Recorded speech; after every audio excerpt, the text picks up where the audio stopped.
in its meeting today, presented by Dr. Lisa Krissoff Boehm. Before we begin, there are a few housekeeping items that I'd like to address to make this the best Zoom experience for everyone involved. First and foremost, I must mention that this presentation will be recorded for future use. In the top right corner, you can see that there are two views, full screen and speaker view. Feel free to choose the one that is best for you. I recommend speaker view so that you can get up close and personal with the speakers on your screen. If you could please keep your own screen muted and with the video off at all times as to not distract from the presentation, that would be much appreciated. Question and answers will take place immediately following the talk. Please feel free to type in questions at any time throughout the presentation using the chat feature on the bottom toolbar. Now that the housekeeping is all set, I would like to introduce you to our guest host for our Aluminar series, Robert Bradley, class of 2012. Rob Bradley is the head of Bridge Research at State Street Associates, a team that bridges the gap between empirical finance research and practice. He is co-chair of the Bridgewater State University Employee Network at State Street and is on the board of State Street's Numerates Network. He is also a part-time faculty member at Boston College and Northeastern University. He holds a bachelor's degree in economics from Bridgewater State University, class of 2012, where he also majored in English, and a master's degree in applied economics from Northeastern University, class of 14. He is now a PhD candidate in applied economics at Northeastern, due to graduate this year. Rob, did you graduate? I think you did. This month. This month. Later this month. Rob lives in Bridgewater with his wife and their 3 sons. Take it away, Rob. Thanks, Alexis, and thanks everybody for joining. I'm really excited for this this presentation. We got a bit of a preview a couple weeks ago when I spoke to Professor Krissoff Boehm, and so you guys are in for a real treat. Lisa Krissoff Boehm is Dean of the College of Graduate Studies and Professor of History at BSU. Formerly, she was Dean of Arts and Sciences and Professor of History at Manhattanville College, Interim Dean, School of Humanities and Social Sciences, and Professor of Urban Studies at Worcester State University, Senior Associate Dean of Academic Affairs and Professor of History at Emmanuel College, and Visiting Professor of History at University of Michigan, Dearborn. Krissoff Boehm is the author of Popular Culture and the Enduring Myth of Chicago, 1871 to 1968, Making a Way Out of No Way, African American Women in the Second Great Migration, and the co-author of America's Urban History. She's co-editor of the volume, The American Urban Reader, History in Theory. Krissoff Boehm has written book chapters for a variety of volumes, including Italian Women of Chicago, The Hayloft Gang, The Story of the National Barn Dance, New England Regional Culture, and Preparing the Next Generation of Oral Historians, an anthology of oral history education. She's also written articles or reviews for the Encyclopedia of Race, Ethnicity, and Nationalism, Women Building Chicago, 1790 to 1990, the Journal of Urban History, guest editor for the special edition on teaching urban history, the Journal of American Ethnic History, the Journal of Popular Culture, Chicago History, the Chronicle of Higher Education, the Indiana Magazine of History, HNet Book Reviews, the National Association of Watch and Clock Makers, studies on the Illinois and Michigan Canal Corridor, the Encyclopedia of Chicago History, and the Encyclopedia of the Great Depression. She established archival collections of oral history, interviews of women conducted by herself and her students at the Emmanuel College Cardinal Cushing Library, the Schlesinger Library, and the Grand Rapids Public Library. She was the Baylor University Oral History Fellow in 2007 to 2008 and received the Oral History Grant from the Schlesinger Library in 2008-2009. She and her BSU students collected about 40 oral histories at BSU last year that will be archived in the Maxwell Library. So without further ado, I will turn it over to you, Professor Krissoff Boehm. Thank you so much, Rob. And I want to thank you and Alexis and Harris for getting us set up today and having this opportunity. Research is really solitary work, although I like to involve my students in it as much as possible. And one thing I didn't put on that very long list of things that I've done, it's like I've been doing this a while, so it gets longer, is that I had the opportunity to work at the Women's Studies Research Center at Brandeis for the last 4 years, and I was a visiting scholar there, and this work really came to life during that time. So this talk will examine the history and the social history of the song that captured national attention during the Great Depression, Brother, Can You Spare a Dime? This is a haunting melody, and it has carefully devised lyrics that transcend its birth in the 1932 Broadway flop. Unfortunately, it was a real flop, Americana, and went on to contribute directly to the national mood and is a very important part of a key political election, the presidential election of 1932. We are similarly positioned today. So it is summer in a year where we are going to have a presidential election. And we can imagine going back to 1932 that the writers of this song were working on the Broadway show Americana in the summer, and it opened in October. And we are in a similar situation, unfortunately, in that our economy is faltering. Many people are lacking faith in our federal leadership. And we too could be poised to have something in our social media or our popular culture which would affect all of us and be resonant for the time period. Although today we have so many popular culture sources coming at us, we're probably less positioned to have something that would be as motivating as this song was. What's interesting at this time is that Broadway was a way to launch popular music. So today that's not so much the case. So I thought a lot of you are probably singing the songs from Hamilton in your cars, but Broadway at this time was a great way to launch a very popular song, and that's what happened in this case. So I'm a scholar, as Rob said, of the 20th and 21st century, and I've written comparative works on different cities. I've done a lot of work on Chicago, work on Black women's history. But I came to this project, which was slightly different, through my own personal history. I hadn't actually written much about Jewish Americans, and I myself am Jewish, and I have always wondered why I didn't do that, and I was not really pulled to do that. Both the songwriters of this song are Jewish, and so that allowed me a chance to explore some Jewish American history. But I really came to this project because I was walking in New York City when visiting my Aunt Adeline. She's my great aunt, and she was walking along and she said to me, Lisa, do you know that Grandma's cousin's husband wrote, Brother, Can You Spare a Dime? And I said, no, Aunt Adeline, that can't be true. You know, I'm 45 years old or whatever at that time, and I had never heard that story. And I figured someone would have told me that by now, being a historian of the United States. So I said, Adeline, I don't think that can be right. I'm going to go and research that and see what I learn. And I'm going to share with you some of the journey of what I learned trying to prove my Aunt Adeline wrong. To get us started, I'm going to play you the song. So to jog your memory, or if you've never heard it before, we're not going to listen to the whole thing, but I want you to get a little sense of it.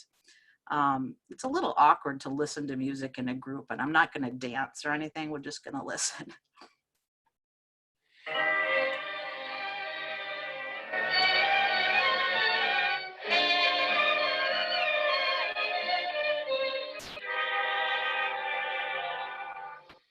They used to tell me I was building a dream, and so I followed the mob.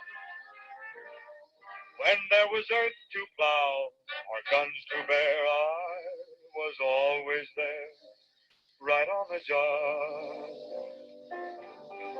They used to tell me I was building a dream, with peace and glory ahead. Why should I be standing in line, just waiting for bread. Once I built a railroad, I made it run, made it race against time. Once I built a railroad, now it's done. Brother, can you spare a dime? Once I built a tower up to the sun, brick and rivet and lime. Once I built a tower, now it's done. Brother, can you spare a dime? Once in khaki suits, gee, we look swell, full of that Yankee doodly-dum. 500,000 boots went slogging through hell, and I was the kid with the drum. Say, don't you remember? They called me Al. It was Al all the time. Why don't you remember? I'm your pal. Say, buddy, can you spare a dime?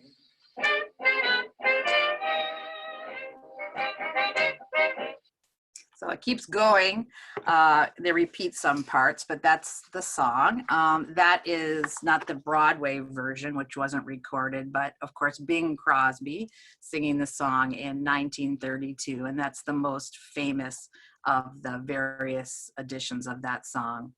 So this song was written by a team, a composer named Jay Gorney and a lyricist who went by Yip.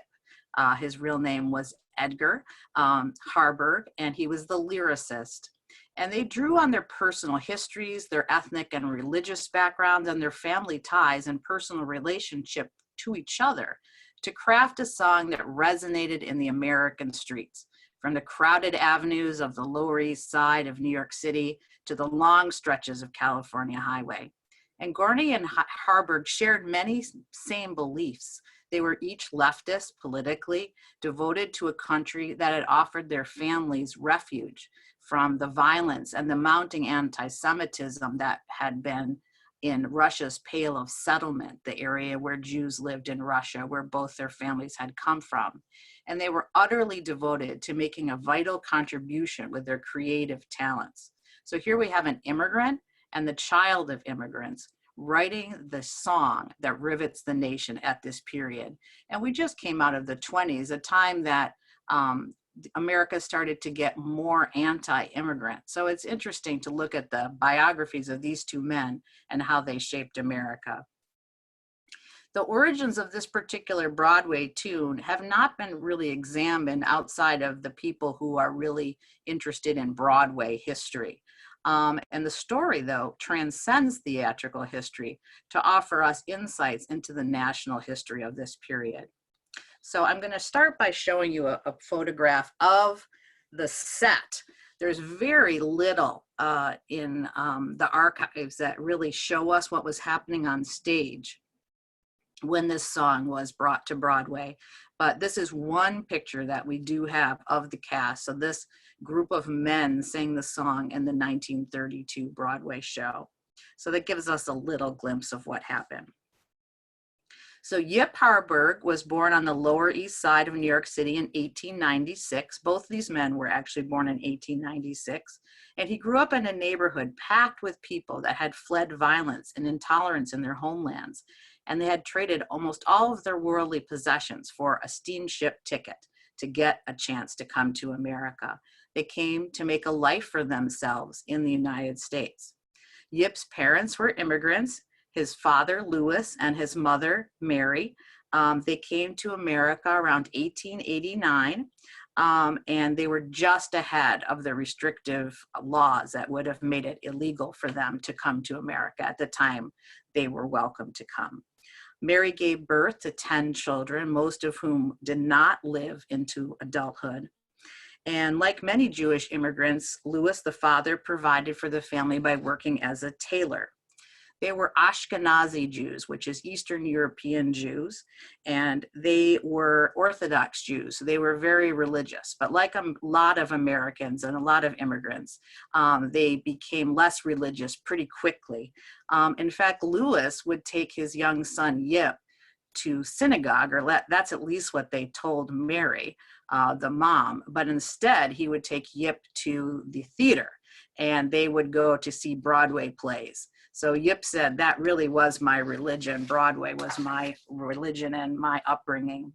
Compounding his move away from religion, Lewis and Mary's son Max, Yip's brother Max, died quite young, and this really upset the family. Some of the other children, of course, also had died, but had died younger. This young man died when he had everything going for him, and this really upset Yip and changed his feelings about religion. He didn't feel very trustful of God after that.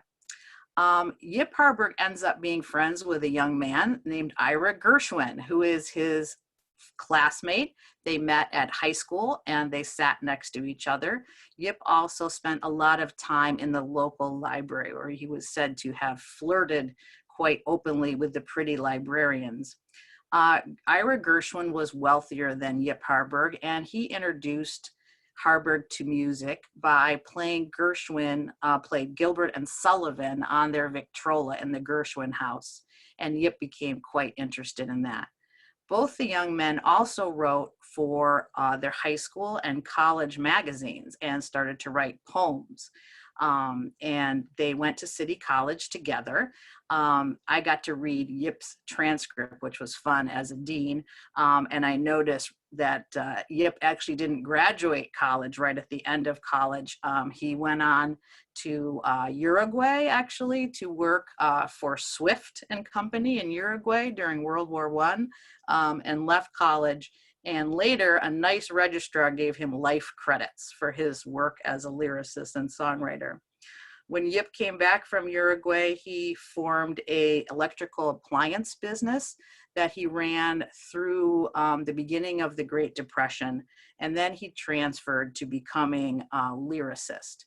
There's some debate in the family about whether Yip ended up getting rid of his electrical business because of the Great Depression, or whether he was just so pulled into musical theater. But of course, he had his friend Ira, who was also making a living writing music with his brother George. So Yip had a model for going into the music business. Harburg liked to say he gave up his dreams of business to go into the business of dreams. Jay, who is born Abraham Jacob Gornetsky and became Jay Gorney, was born in Bialystok within Russia's Pale of Settlement, also in 1896, the same year as Yip Harburg, his future partner. Terrorized in the pogrom in Bialystok in 1906, the Gornetsky family fled the United States, where Jay's father, Jacob, began work as a machinist at Ford in Detroit. Jay's mother purchased a piano for the family in Detroit, and Jay learned how to play the piano, and he got a job playing music to accompany the films at movie theaters. Remember, films didn't have music, live sound at all, so he was playing along, and this is where he learned how to improvise. So given whatever was happening on the screen, he would make up a song to go with that. He went to the University of Michigan, where he majored in music, and then he decided to go to the University of Michigan Law School in 1919. On the side, he had a jazz band, and he was making quite a lot of money from that. So he had to decide whether he was going to go into the law or into music. He went into law for a short time and then was compelled to go into the music business. So at University of Michigan, he met his wife, Edelaine, and Gorney also served as president of the local chapter, the University of Michigan chapter of the Hillel. Actually, it was called something else at that time, I think B'nai B'rith.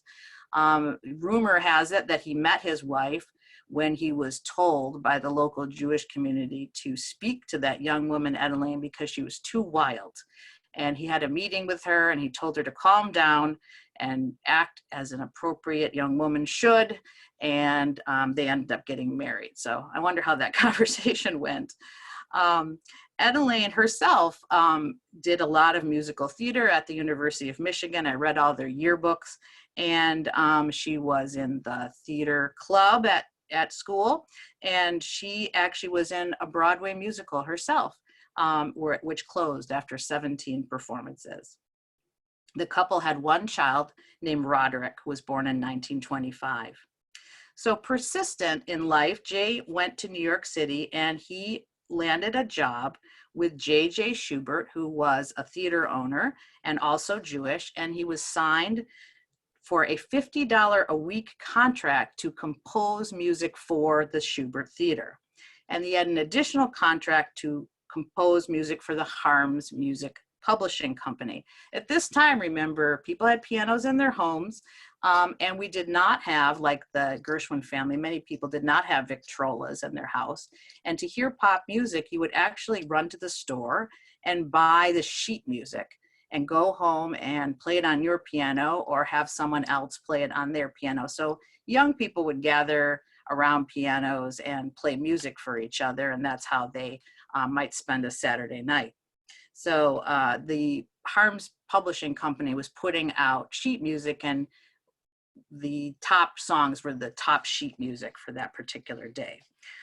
Jay got to meet Ira Gershwin, who also had a contract, and Jay and his brother George, who also had a contract with Harms. And George would have parties in his home at night, and Jay would hang out there. And there's a lot of different ways that we think Harburg and Gorney may have met each other, but one of them might have been at the Gershwins' home. With Brother Can You Spare a Dime, Harburg and Gorney crafted the words and music that anchored their Jewish American and leftist philosophies within the American consciousness. And I wanted to know, how did that happen? So they got to meet each other. Jay had been looking for a lyricist. Yip had been looking for a composer, and they became a songwriting team. Before they signed on to work on the musical Americana in 1932, the two men spent some time working as staff composers for the Paramount New York studio under the direction of Frank E. Tours. This is a really interesting time for American movies, because American movies were not yet really sure they were going to be absolutely located in Hollywood. There was a theater there. There was also a theater in New York. And Yip and Jay worked on many different movies and cartoons that were coming out of the Paramount New York studio. They also worked on the Ever Ready Radio Hour. I've read some of the scripts that they wrote, and to be honest, they would not play today. There was a lot of, I felt, inappropriate things in the humor at the time. They also wrote songs for a variety of other musicals that were coming to Broadway at this time. So they had all kinds of eggs in the basket, basically. When I read a lot of their songs at the time, I realized that a lot of them were love songs. For instance, there's a song called Baby in Your Hat, and it includes the adorable lines, "You're marvelous, you're wonderful. Where did you get that hat? Did you buy it in Paris? It's simply grand. I'm proud to be beside a hat like that. Pardon me, please do, while I flatter you." Gorney and Harburg quickly developed the trust necessary to write music together, and the two formed a close friendship. I would even say it's almost like they loved each other. They probably did, to be able to work that closely together and to create art together. Yip's son, Ernie Harburg, remembers how Yip would work with one of his other collaborators, someone he worked with for many years, named Harold Arlen. He said he watched the close connection between the men when they wrote, and those two also lived together while they wrote their music. But it was clear too from the beginning that the Gorney-Harburg collaboration had a spark, not only between the two men as musical partners, but also with Jay's wife, Elaine. To complicate matters, while the writing pair was working on their collaboration, Elaine and Yip fell in love with each other. I can't say that that would have helped the music, because that probably added quite a lot of tension.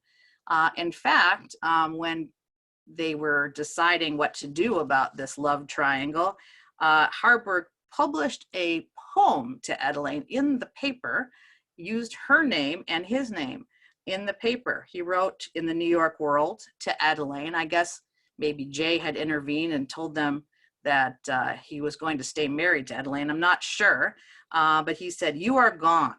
The listless spring hangs sadly from the dropping bough. Each stunted stem and twisted twig is barren now. You are gone. The icy dawn bites sluggishly into the drear and trembling day. Ah, you are gone, but winter's here." So that's obviously a very sad song or poem that Yip wrote. And I think it's quite strange to publish a love song or a love poem to your partner's wife in the paper of a major American city, but that's what happened. These two became so entwined that it really was almost like their families became intertwined. Jay decided at the time of finishing the musical that he was going to take a contract with Fox Pictures, and he moved to Los Angeles in 1934. When he did that, Yip moved into the Gorney family apartment and made that his home. And what's very interesting too is Yip's children ended up living with the Gorneys in California. During this whole musical collaboration, Yip and his wife were not in good stead with each other. Yip moved to a hotel, and a little while later, his wife, Alice, came with the children and dropped them off and disappeared. In fact, they did not see her for years, ever again. And so Yip's children, Marjorie and Ernie, were with him, and he ended up bringing them to live with his sister. And then eventually also, as we just talked about, with the Gorney family in California. This seemingly instant attraction between Yip and Adeline must have been difficult for Jay Gorney to face, but they did continue to collaborate, and I really see no tension in their music. In fact, if you know about this mutual love affair, the music can be sort of strange. There's a song that Harburg and Gorney wrote called "I'm Glad I Did the Things That I'm Sorry For," and these are the Harburg lyrics. "I should feel bad, yeah, but I really feel glad, yeah. Glad I did the things I am sorry for. Too bad I kissed you, yet I'm glad that I kissed you. Only thing I'm sorry for is that I didn't kiss you more and more. I knew I'd lose you. It was better to lose you than never have you to adore. A broken heart may hurt a bit, but oh, the fun of breaking it. I'm glad I did the things I'm sorry for." So that's interesting, given the background of the story that we know. But Brother Can You Spare a Dime played a role in influencing the American electorate, who chose Franklin Delano Roosevelt as the president in November 1932. After Franklin Roosevelt took office, however, he started to feel that this song, "Brother Can You Spare a Dime," shouldn't be on the airwaves as much as it was. Sandra Gorney, who is Jay Gorney's second wife, writes that Jay and Yip often reminded us that after Roosevelt became president, he wanted the song to be kept off the air so he could lift the country out of the Depression. They thought they were the only songwriters who voluntarily kept one of their songs off the air to help the country. I'm not sure how much of that is true. It was a very interesting song to have in popular culture and have playing on the radio so often, given that it wasn't upbeat. There were other songs like "Life is Just a Bowl of Cherries" that were very common and popular at this time. And this song is pretty sad and in a minor key. The article in Variety gives us some support for this argument, though, that Sandra Gorney put forward. The magazine said that a couple of major radio stations here in Los Angeles have agreed in the future not to use songs sympathetic to the unemployed. Tacit ban is aimed particularly at "Brother, Can You Spare a Dime?" And several band leaders have also termed a thumbs down to this type of number. Despite that, this song was the #1 hit. At this time, Variety did not have a national #1 song, but in fact had Chicago, Los Angeles, and New York numbers. And in all those cities, from 1932, the end of 1932 and into 1933, Brother Can You Spare a Dime was often the #1 song in those major cities. I actually couldn't believe it when I went back to look at the way this song was produced, because the musical opens in October. And by November, people are buying the records and buying the music to this song. So that seemed awfully fast, but they really did have a good merchandising and publication process going in the United States by that time. Americana the Musical was one of the first musicals to have a theme. And the theme is the forgotten man.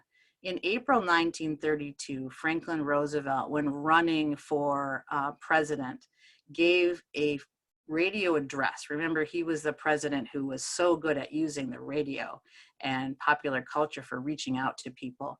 And in 1932, April 1932, he gave a talk where he said that America really should think about the forgotten man. And I think this is why this song is so interesting for us today, because the forgotten man for Roosevelt and the forgotten man for Yip Harburg in this song that he wrote was the person who had worked so hard, who had served in the military, who had built buildings, who had really worked for the United States. And now he finds himself waiting in a bread line, trying to get free bread.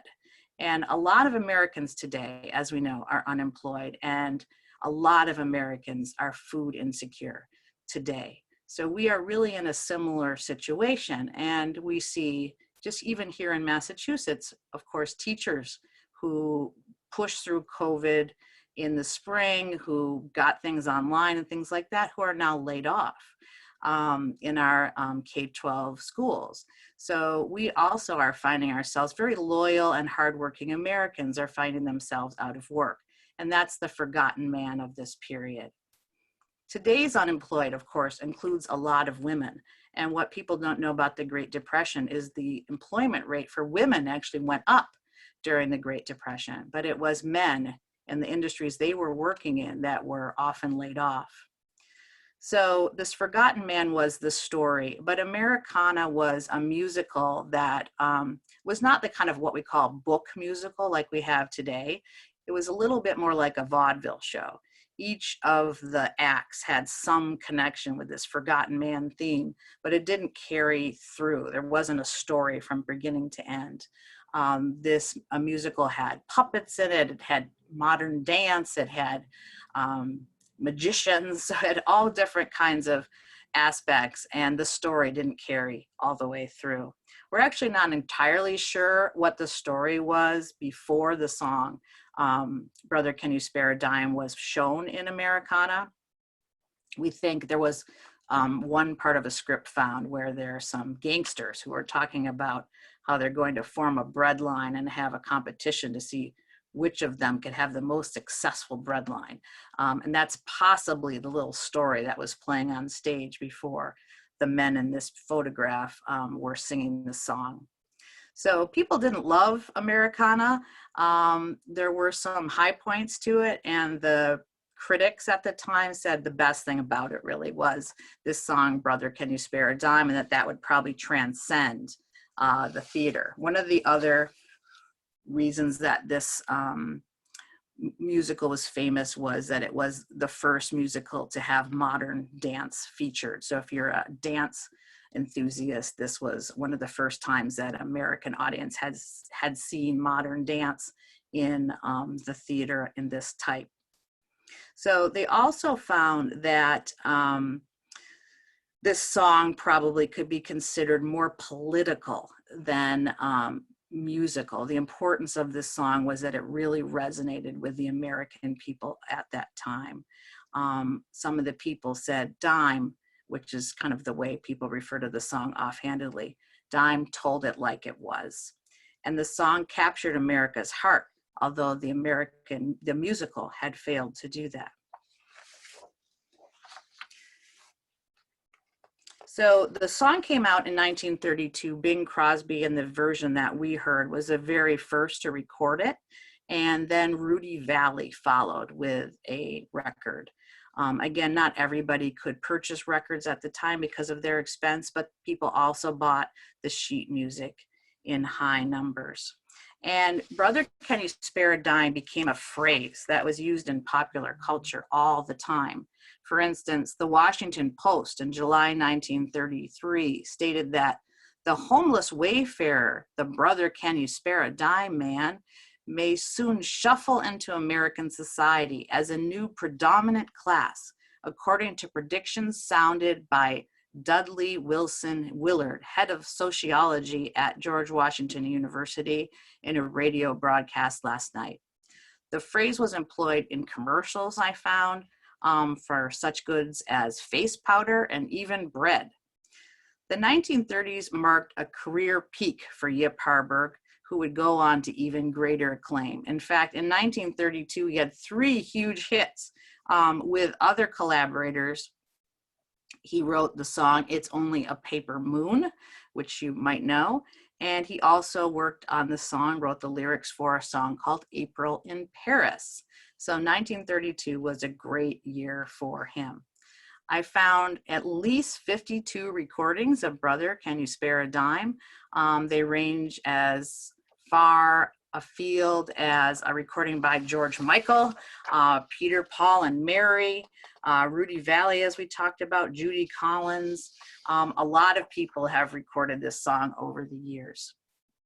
This song was crafted out of nationalism, personal relationships, a devotion to craft, and emerged as a mirror to the nation itself. As an immigrant and the child of immigrants working together to create this 1930s theme song, art grew out of circumstance, hard work, and luck, and changed the nation as it hit the airwaves and was forged into phonograph records, snapped up by eager consumers. Ironically, in the middle of a depression, Americans were emptying their pockets and pocketbooks to purchase a record that reminded them about how poor they were and how unfair it was that they had worked so hard to build the nation only to have it turn its back on them. And then we want to find out, did it turn out that my Aunt Adeline was right? Did my cousin marry the man who wrote Brother Can You Spare a Dime? Unfortunately, I found that it was not true. I did all that research and I found it wasn't true. I found something even more interesting. It turned out Adeline Gorney was my cousin. She did not marry the man who wrote Brother Can You Spare a Dime, though. As my aunt suggested, she married both the men who wrote Brother Can You Spare a Dime. So we heard about the love triangle in the beginning of their time together. It turns out that the love between Adeline and Yip went on, and they end up getting married as well. So in 1939, the couple had a meeting, the whole family had a meeting, in fact, and Jay Gorney said to Yip and Adeline that if they were going to get married, he would concede to a divorce and allow Adeline to marry Yip. They did get married. And Adeline actually helped Yip on a song that he is very famous for, which is called Somewhere Over the Rainbow. So they worked together on that song a little bit, though Adeline, Yip asked Adeline if she wanted credit on the song, and she said, absolutely not, that's your song. But Yip worked on that song, Somewhere Over the Rainbow, with composer Harold Arlen, and this is when he came to join his children and the Gorneys and live in California. And he ended up working for the movies as well, and worked, of course, on Wizard of Oz. And Yip, in fact, wrote all the lyrics to Wizard of Oz and most of the dialogue, because if you think about it, it really is just a song. The whole movie is really almost a song. He was really stuck, however, on that word somewhere. He had over the rainbow, but he didn't know what to do ahead of that. And it was Adeline who suggested that the word somewhere would fit in there quite nicely. So Adeline inspired my grandmother, my great-grandmother actually, so much that she named my aunt Adeline after Adeline. And Adeline actually had a career as a theater professor. So we kind of come full circle as a family. Adeline was the first woman in my family, it turns out, to attend college. I found that she came actually to go to LaSalle, and then she went to the University of Michigan, where she in fact met Jay Gorney. And we ended up with a family history as well as a national history of song. I also found that it was Adeline's family, her father, who sent my great-grandfather money back in Europe and allowed our family to get the steamship tickets to come to America. So I really found that I really owe my American journey to Adeline as well. So this story has so captured me that I've ended up taking this story and I've worked it into a full-length novel, and I'm finishing that up now and trying to get an agent for it. A couple little fun facts too for us to end on. Jay Gorney was also responsible for discovering Shirley Temple and making her famous. And his daughter, with his second wife, Karen Lynn Gorney, was the female star of Saturday Night Live, or Saturday Night Fever, Saturday Night Fever, with John Travolta, and did all that great dancing. So this family has really contributed interestingly to our American culture. I'm going to show you some more pictures before we go on to questions. This is the Schubert Theater program from Americana, not as bright as we might expect. This is the sheet music for the songs from Americana. This is Jay Gorney in his younger years when he's at the University of Michigan. Here he is a little older. Here he is at the piano, always with the pipe. And here he is with his collaborator, Yip. You can't see Yip very well because he's in the car here. This is Yip Harburg, who was also at first known as Isidore, which is one of the reasons why he sat by Ira Gershwin, because Ira Gershwin was also Isidore Gershwin. We had Isidore Gershwin and Isidore Hochberg sitting by each other in high school. And here is Yip a little later in life. And this is a picture of everybody in our story. Adeline on the chaise lounge with her husband at that time, Jay behind her, Yip behind him, and Ira Gershwin relaxing in the Gorney's backyard. This is Yip and Adeline together before they were out about their relationship, but I think she's just mooning at him there in this picture. And this is the marriage certificate between Yip and Adeline later in life. This is Yip and Adeline at their mansion in Beverly Hills. And there they are later in life. Again, Adeline and Yip.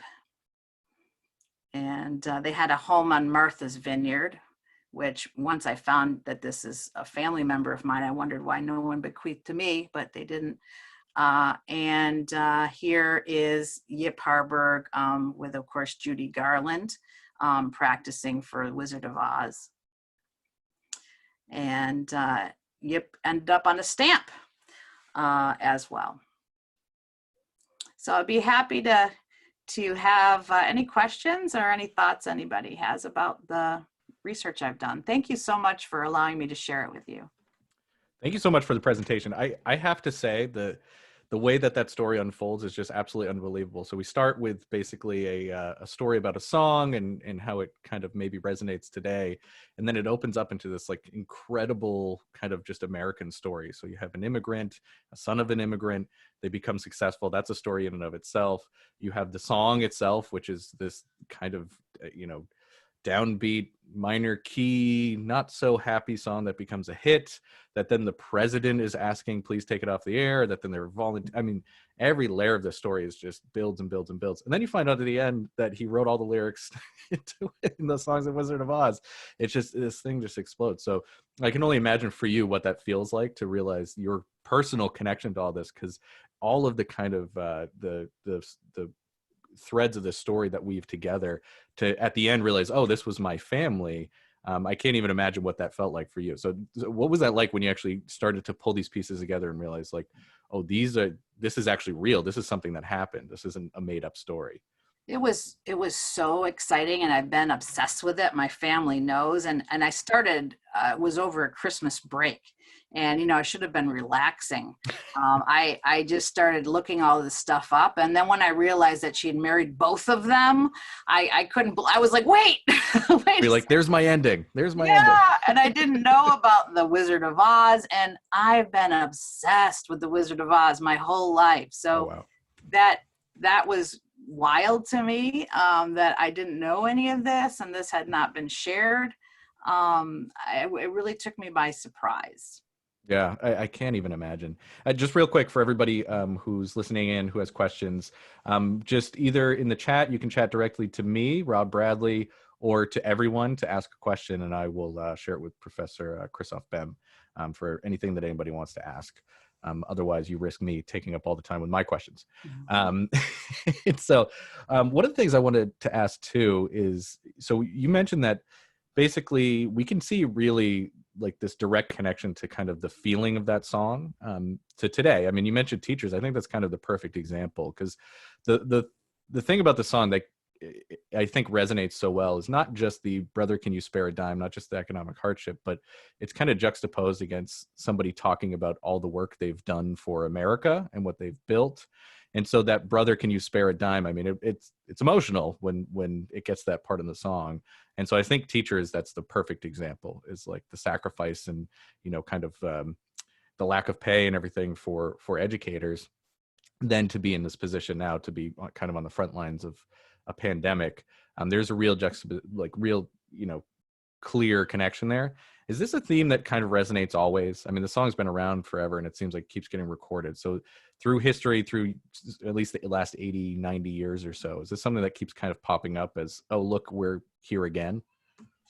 It is. And I think we're realizing that. So those of us who haven't been real students of history today and are thinking about the inequality that we have, the racial inequality, the economic inequality, we're realizing now when we dig into history, if we hadn't done that before, that we've had a long history of inequality in this country. And I think what's interesting is Jay and Yip, they're new Americans, right?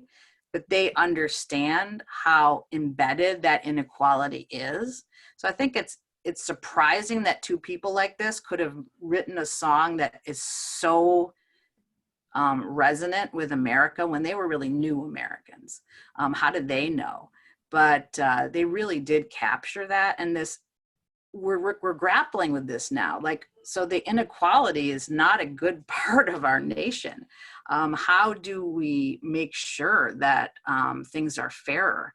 How do we make sure that someone who did fight in this song in World War I and has been working and building buildings and building the railroad doesn't have to worry about having a loaf of bread? I would think that they shouldn't have to. Yeah, and I think honestly too, their own story, it's kind of ironic almost that this is the song that then at least starts to propel them to start. Obviously they're working very hard and they've did a lot of good things after that, but the fact that this is kind of early in their career and then they become, you know, very successful after being immigrants, and really, like you said, they realize this thread of kind of American culture. You know, it's both a very American story because it's the story of an immigrant who becomes very successful, but also it's American too because what they're highlighting is something that seems to be part of the American culture, that there's this complete disconnect between those who built this country and protect this country and those who end up being successful. Not that that's anything against Yip or Gorney. It's you know, it just is, I guess, but it is kind of just like it highlights it as well. Let me see. I think we have. We have comments coming in. No questions yet. Is there anybody who has a question? Maybe the chat is on the bottom of your screen, so you just click chat and then you can just start typing it out. This is a great question. So this is from Chris. Was the song equally popular throughout society? So thinking about how today it seems that society is fragmented by social media. So you could imagine that maybe on the kind of more left-leaning side of society, this might be more popular versus more like right-leaning. Yeah, I think we had a less nuanced popular culture in 1932. So there weren't as many channels coming at us. I mean, I just remember as a kid in the 70s, right, we had 3 TV channels. So and not so many radio stations. That was even, there were even fewer ways to get your popular culture at this time. So it's hard for us to imagine that a song that's popular in Broadway would become then a hit on the radio. But that was really there was kind of just one pipeline, and songwriters knew that Broadway was the place to go to get your song listened to. So I think there were less alternative cultures. I mean, certainly at this time, the radio stations were sort of catering to a white audience. We hadn't quite gotten to the point where we had more African-American sort of targeted radio stations yet. So it was kind of a white America. But it was very much the general pop culture for the era. And this is a pretty left song, and there's a lot of debate whether Harburg and Gorney were actually card-carrying communists. I'm pretty sure that Harburg was not. I think that Gorney probably was. I have read all through his FBI file, and I also read his applications for passports. And there was a time where you had to say, I've never been a card-carrying communist to get your passport. And he didn't say that. He and his wife both said, we're not going to say whether we were card-carrying communists because that's none of your business, and we are dedicated Americans. They were granted passports, but they had to work with their lawyer to get that wording together. It's really interesting. I mean, especially given kind of people being blacklisted in the 50s in kind of Hollywood. So I don't know, maybe they missed that window, or no, they were both blacklisted. Oh, they were. Yeah. Oh, So can you imagine we blacklisted the guy who wrote all the songs for Wizard of Oz? So what could he have done if he hadn't been blacklisted? So they were both blacklisted. That's amazing. So we've quick reminder: what is the relation to you directly to Yip? So how's that relation through your family? Yeah. So Adeline is my cousin. So the wife of both these men, she is my great-grandmother's cousin, and her family was the reason we came to America, and actually the reason we went to Grand Rapids, Michigan, which is not a place where Jewish families normally wound up. So I realized, and I recreated in the novel, my novel is about Adeline and my grandmother. And imagining actually them in Grand Rapids and New York and in Beverly Hills and as friends and connecting as women. It's like a women's kind of novel, but I figured out that, and I didn't know where we were from really. I would ask my grandmother where we were from and she would just say Russia. And I'm like, okay. And I really wanted a particular place, but I found that this area that we were from, Mariampol, where they had been living at the time, actually where my grandmother's dad was a history teacher, which I thought was also wild, that all the Jews there were killed in the Holocaust, every single one. So those were probably my broader cousins and things like that. So without this outreach by Adeline and her dad, and I actually found in the Grand Rapids Public Library basically the facts, but it's the wire form where they sent the money to my family in Russia for them to be able to come over. And I was like, I wanted to say like, I need this, this is mine. But we're a very American family, and so that sort of resonated with me, that like Yip and Jay Gorney, that my family also is very, very proudly American, and not blind to the problems that the U.S. has, certainly, but very happy to be in this country and very thankful that that our family is still going. So a lot of personal things opened up for me here. Yeah, I mean, the connections are unbelievable. Just the fact that you have history teachers in your lineage as well. I mean, they never kind of stop. So a couple comments that I just want to read from people coming in. A lot of people saying thank you for sharing your story. And Stella said, too bad we never learned. People do not know history today, and because of that, they don't understand how it keeps repeating if change does not come. And I think this song is just an example of how quickly you can see, oh yeah, that's still going on. You don't need somebody to give you like a full course or something. Very quickly through popular culture, you can see that kind of resonate throughout history. And then Evelyn said, thank you for sharing your family history through the music I learned about on my grandfather's knee as he played the harmonica and the rest of the relatives sang together. Oh, that's really great. Thanks, Evelyn. So to be clear, so it's your cousin to your grandmother who to your great grandmother who married both men. mm-hmm. Yep. And my grandmother was a really big part in my life, and I think really positioned me to be a historian, because I had these great grandparents with very thick Russian accents who would every once in a while tell us something about their childhood or something, and that really resonated with me, that that my family had to be brave. I mean, I just think about that, being an immigrant and being brave enough to come over and to try to make a new life. That's a very brave thing to do. And they came over as like kids, like 16, 17 years old. So that always was something I wanted to understand more about. Yeah, I could see that. And we spoke before this event a couple of weeks ago, just in preparation. You mentioned some of the other research that you've done.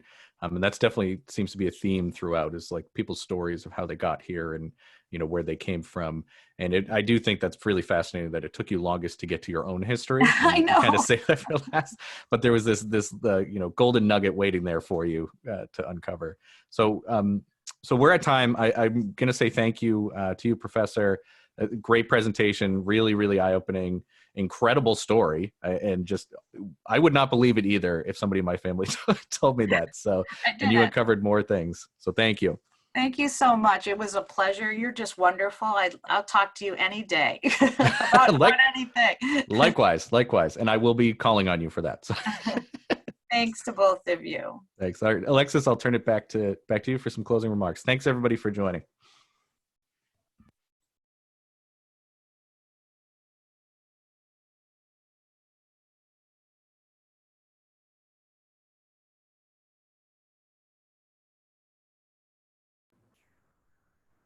Hi, everyone. Can you hear me? I'm really sorry. We had a snafu. I was muted and I couldn't unmute. But I would love to thank Lisa for the wonderful and dynamic presentation. It's just an unbelievable story. And like Rob said, we got to chat a little bit last week about, Lisa's story and the research that she's done. And I've been really excited for this Aluminar today. So I hope everyone really enjoyed it. And thank you again, Rob, for your expert facilitation of questioning and answering. You are like going to be the guru of this by the time Aluminars are over. Thank you. So I just want to let everybody know, all of our participants, that we're going to be taking off the month of August for the Aluminar series, but our next, so hopefully everyone can enjoy their summer. But our next Aluminar in this series will take place on September 16th at 12:30 p.m. And it is entitled Preparing for the 2020 Election, which will be presented by Dr. Michael Krasanik. So registration for this Aluminar will open early next month, and it'll be able to be accessed on our website, alumni.bridgew.edu, under the event calendar. And also we will send direct email out about the Aluminar as soon as we have it put together. I'd also like to mention, if anybody has an idea for a topic or a presenter that they would like to see in the Aluminar series, or if you have any feedback on today's Aluminar or additional questions, please feel free to reach out to our office at alumni@bridgew.edu. We're always looking for, ideas for future Aluminars. What do you guys want to see? And then on behalf of the entire Alumni Relations Office, thank you again, Lisa, Rob, Harris, and John, who have helped us on the back end with the technology. And I like to thank all of you for joining us today. And we wish you good health and look forward to seeing you all at future virtual and in-person events. Have a great afternoon.